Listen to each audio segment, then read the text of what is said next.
Para saudara dan saudari yang Tuhan cintai, selamat pagi dan selamat bertemu lagi dalam renungan harian hari Selasa tanggal 8 September 2020.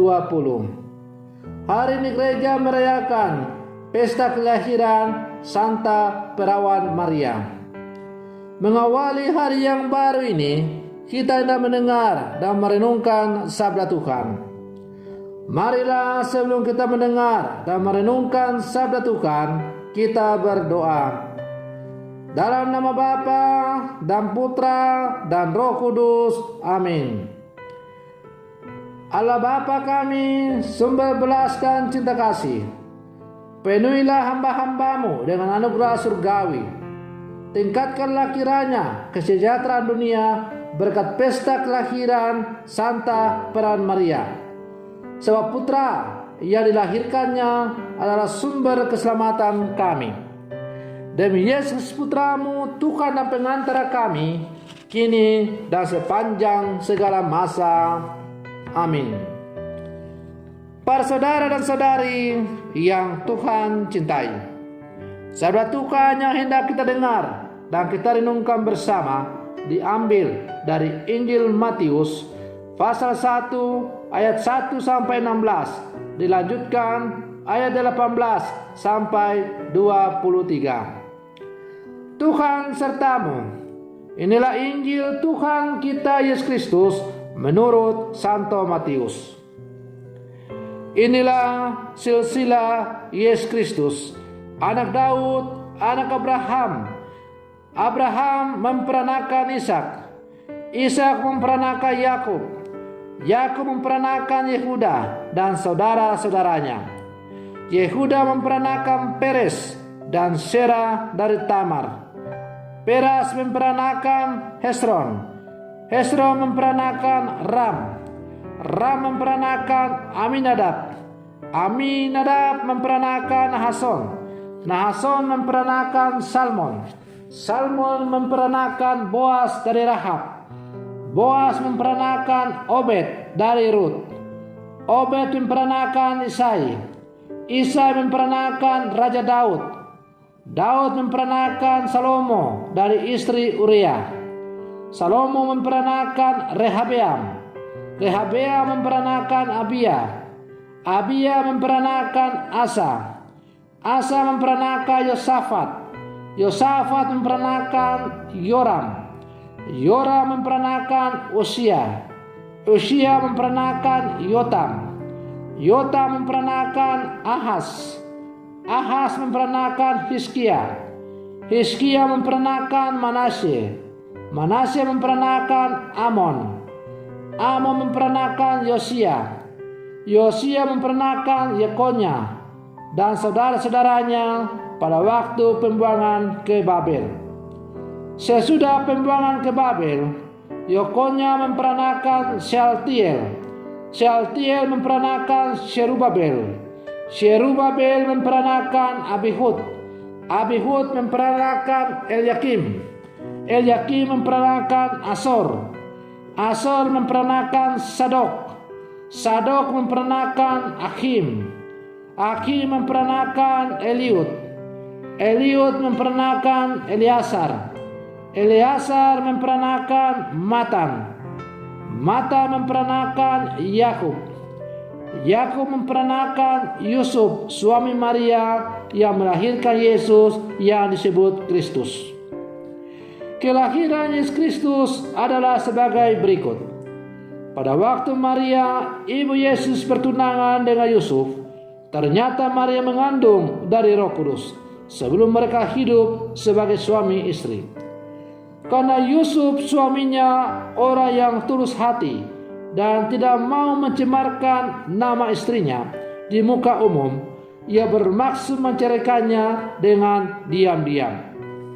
Tetapi ketika Yusuf mempertimbangkan maksud itu, malaikat Tuhan tampak kepadanya dalam diri dan berkata, "Yusuf anak Daud, janganlah engkau takut mengambil Maria sebagai istrimu, sebab anak yang di dalam kandungannya adalah dari Roh Kudus. Maria akan melahirkan anak laki-laki, dan engkau akan menamai dia Yesus, karena dialah yang akan menyelamatkan umatnya dari dosa mereka.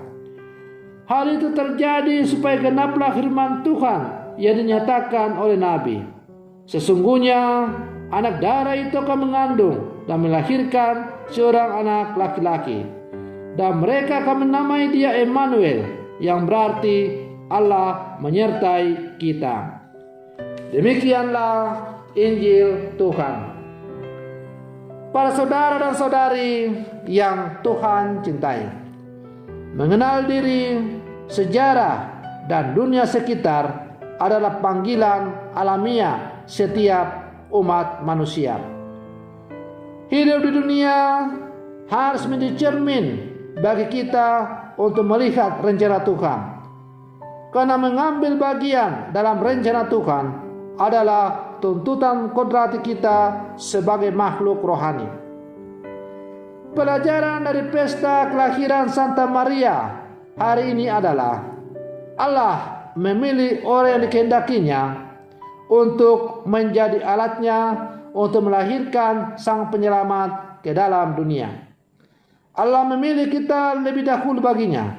Prinsipnya, lewat Bunda Maria, jadilah kita sebagai manusia yang berhati Allah dan pembawa kabar gembira. Kalau Allah telah memilih kita, lalu apakah kita juga mau memilih Dia? Para saudara dan saudari yang Tuhan cintai, Maria adalah nama yang indah, nama yang menyadarkan kita akan kelembutan hati seorang ibu, nama yang mengingatkan kita akan pribadi yang rela dan pasrah pada kehendak Allah, nama yang menuntun ingatan kita akan kesetiaan dan cinta seorang bunda hingga jalan salib. Maria mengingatkan kita akan keteguhan penuh harap dan keyakinan akan pendampingan Tuhan. Pada pesta kelahiran Santa Peran Maria, hendak dinyatakan kembali kepada kita karya keselamatan universal Allah dalam diri setiap umat manusia. Maria disebutkan bersama beberapa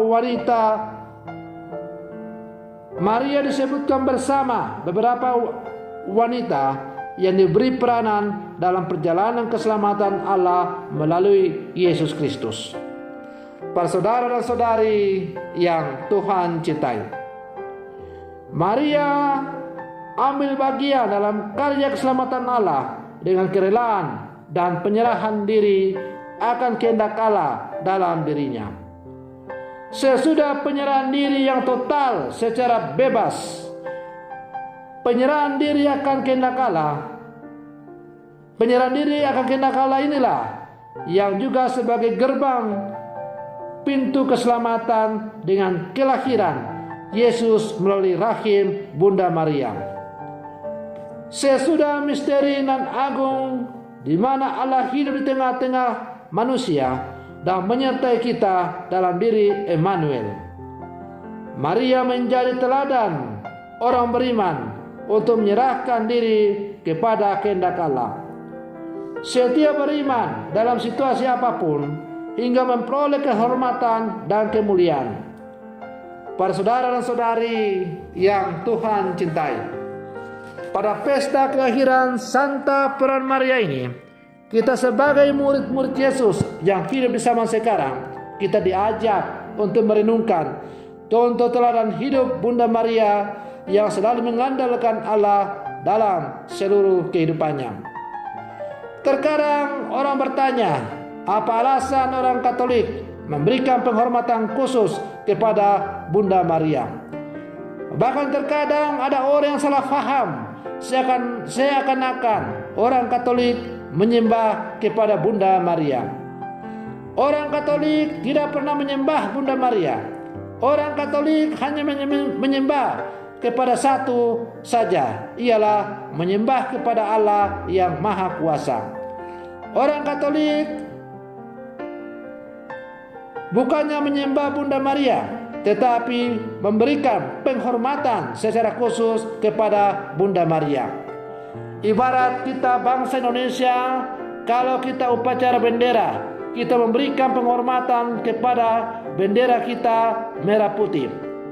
Tetapi yang kita hormati itu bukanlah secari kain yang dijahit menjadi bendera merah putih, tetapi yang kita hormati adalah para pahlawan yang telah gugur demi mengibarkan bendera sang merah putih itu. Maka demikian pula halnya kita orang-orang Katolik tidak menyembah kepada Bunda Maria, tetapi kita menghormati Bunda Maria karena jasanya telah menerima tawaran dari Allah untuk mengandung sang putra dari Allah itu sendiri.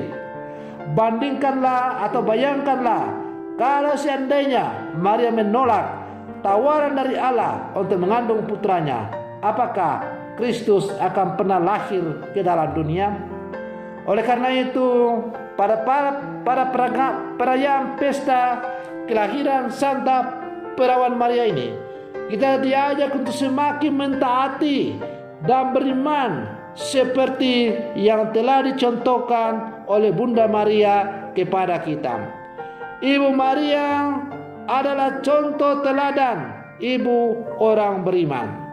Kalau Abraham dikenal sebagai bapa orang beriman, maka Bunda Maria bolehlah saya katakan dan saya imani sebagai ibu segala orang beriman. Para saudara dan saudari yang Tuhan cintai, sebagai orang-orang Katolik yang hidup di zaman sekarang, marilah kita semakin mencontoh teladan hidup Bunda kita, Bunda Sang Penyelamat, yaitu Bunda Maria. Semoga janji Bunda Maria yang selalu berjanji untuk mendampingi kita dengan doa-doanya di setiap perjalanan hidup kita sungguh semakin nyata dalam kehidupan kita, agar kita semakin dimampukan untuk hidup sebagai murid-murid Yesus di zaman sekarang ini. Semoga demikian. Selamat pagi, Tuhan Yesus memberkati.